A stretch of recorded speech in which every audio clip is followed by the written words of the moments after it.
Hi, my name is Christa Vander Wyst, and I'll be reading a poem today from my chapbook, Meditations from My Childhood Bedroom, which is being published by the Garden Party Collective.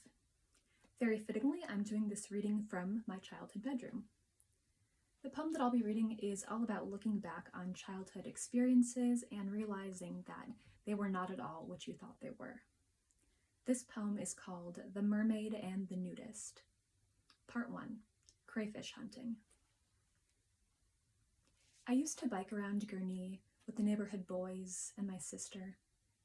I don't think they wanted me along, but moms have a way of insisting, demanding really, that everyone be included. But not the weird kids, they're weird.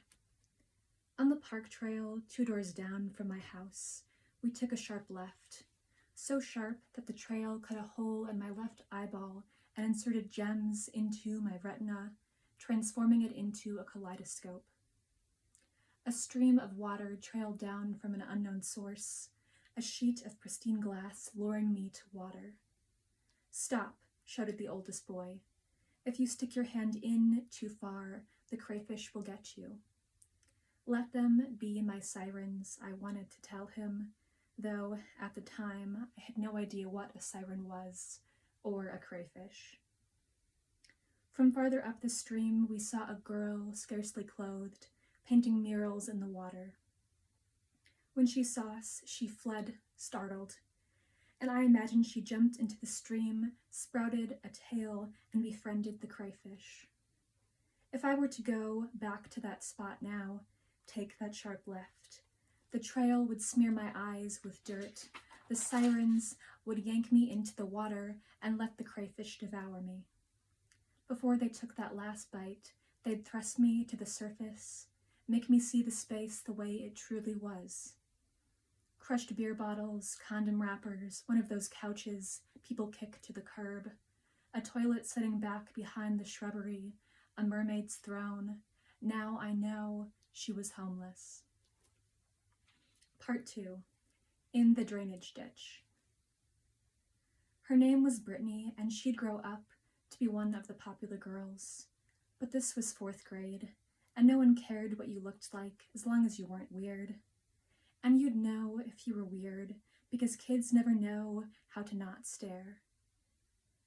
Brittany's mom picked me up for a play date on a brisk January afternoon, drove us to the sledding hill, which laughed in our faces, pinched our cheeks, then back to the car. Play date over.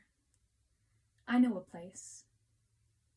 It was somewhere behind the house, being strangled by vines, a drainage ditch the neighborhood boys shifted gears for before cutting through a stranger's lawn. She'd put up a no trespassing sign a few weeks later. But this was then, and then was now, so we slid down the drainage ditch whose deformities lay under the whiteout.